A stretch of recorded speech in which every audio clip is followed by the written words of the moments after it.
Got a minute? Let's talk about fire safety. Have you tested your smoke alarms lately? Does your family have an escape plan? Have you thought about the garage? Garages have unique fire safety challenges. You can help keep your home and garage safe by following these tips. Don't run generators inside your house or inside the garage. Keep generators at least 20 feet away from the house. Drive out of the garage right after you start your car.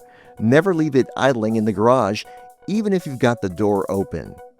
Turn off your car as soon as you pull into the garage, and keep your key fob in a place where you won't accidentally hit the buttons. Store flammable materials away from your home. This includes things like paint, varnish, oil, gasoline, and propane. Keep a fire extinguisher in your garage. Make sure it's full and you know how to use it. For more fire safety information, visit the State Fire Marshal's website.